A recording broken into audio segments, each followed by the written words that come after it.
ng Kamara ang isang congressman, gaya ni Barzaga, ibig sabihin nun, matik magkakaroon ng special election dun sa distrito niya? Alam niyo po, Sir Alvin, ang eksaktong salita na nakalagay sa saligang batas, kapag ka nagkaroon ng vacancy, vacancy po yan eh. Whether namatay, nag-resign o ganyang nagtatanggal, ay ang COMELEC daw ay may call for a special election or may hold a special election. Ngayon po, nagkaroon po, Sir Alvin, ng desisyon ng Korte Suprema nung mamatay ang si Yumaong Edward Hagidorn ng Puerto Princesa. At ito po yung naitaas sa Korte Suprema yung kaso ng John Hagidorn versus COMELEC. Sinasabi si COMELEC ay may mandato na dapat isagawa ang special election na hindi na kinakailangang magpatawag ang House of Representatives. Dati-dati po kasi, Sir Alvin, lagi naghihintay ang COMELEC ng isang sulat mula sa mababang kapulungan upang kami ay magpatawag ng special election. Opo. Pero ngayon po, hindi nakakailanganin. Mabasa lang namin sa dyaryo, marinig sa radyo o sa telebisyon, sabi ng Korte Suprema, yun na yung trigger upang kami ay magsimula ng paghahanda para magpatawag ng special election.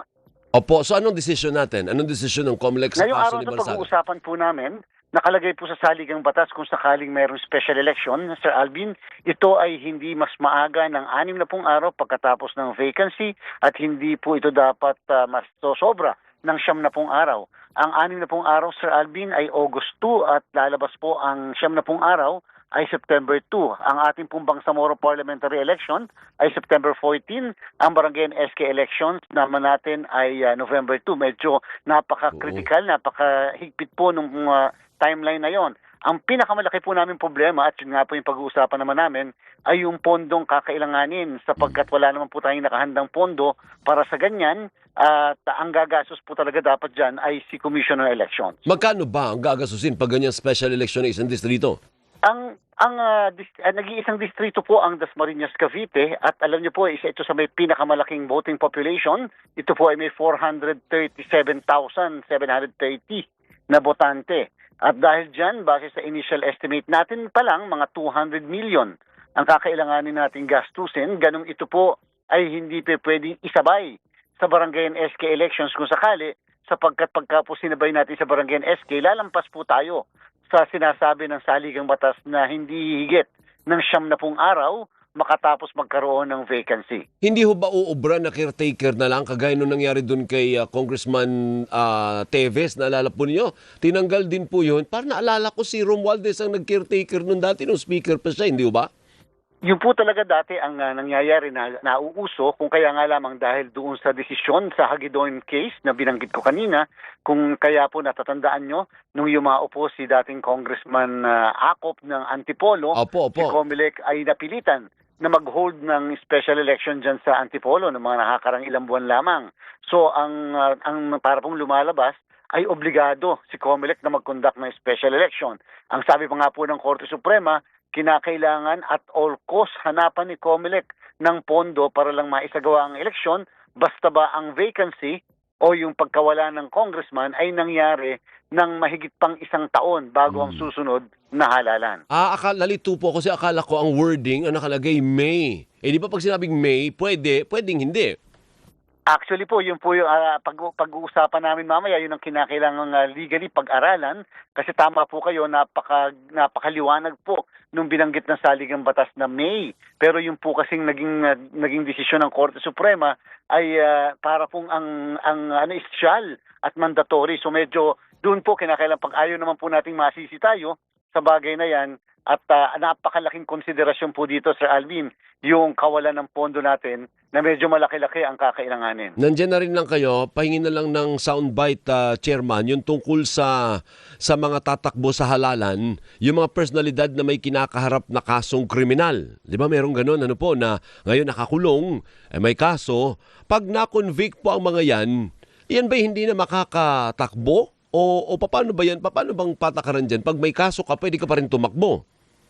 Opo, Sir Alvin, ang panuntunan natin dito, ang patakaran ay nagbabase doon sa kaso ng Halosos versus COMELEC na sinasabi ng Korte Suprema hanggat hindi pinal ang conviction o yung walang final judgment ay hindi pa pwedeng ipatupad ito. Kung kaya naman, kung kahit pa ikaw ay na-convict ng lower court o mababang korte hanggat ikaw ay nakaapila, ay tuloy-tuloy at pwede ka makatakbo at ang pangalan mo ay pwedeng maisama sa listahan sa balota. Isa pa, halimbawa lang nag-resign si Vice President Sara. Example lang po, I'm not saying na mangyayari. Sakaling mangyari, di sabi mo dati, pipili si Presidente ng ipapalit galing sa Senado o sa Kamara, tama?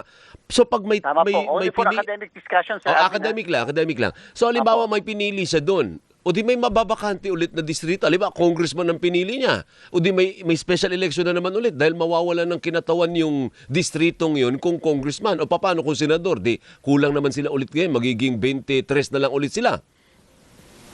Depende po yan, Sir Alvin, kung ito ay mangyayari nang nasa loob tayo ng 1 taon bago maghalalan. Sapagkat kapag nasa loob ng 1 taon bago maghalalan, bawal na pong magpatawag ng tinatawag na special election.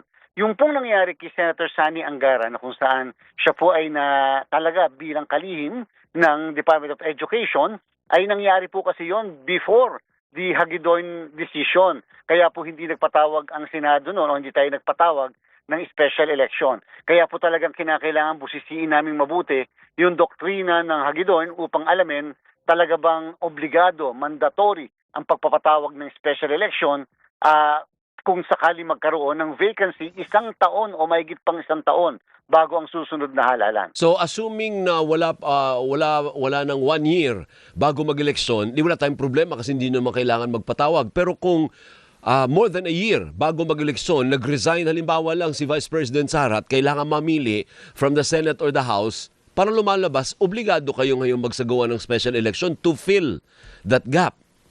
Yan po yung initial na assessment natin, Sir Alvin, at yung po ang naging dahilan namin kung bakit kami nagpatawag ng special election dyan po sa Antipolo City nung mga ilang buwan na nakalilipas. Ayan, sige. So kahit sinong congressman pwedeng maging vice president, kahit party list congressman yan, pwede kung siya ang gusto ng presidente.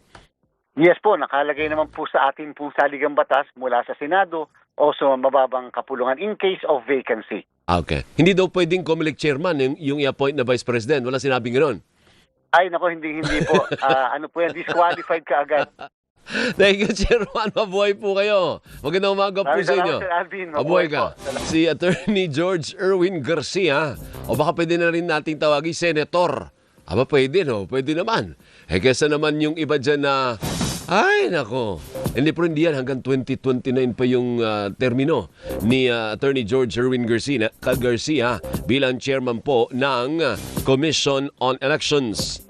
Standby Radyo Patrol, nilinaw na Malacanang na pinag-aralan pa ang panukalang 240 pesos na immigration fee. 240 pero actually 400 yan kasi siyempre ang mga biyahero naman babalik at babalik siya, di ba? Unless mag-OFW, kahit nga OFW, babalik pa rin after a few years or a few months yung iba.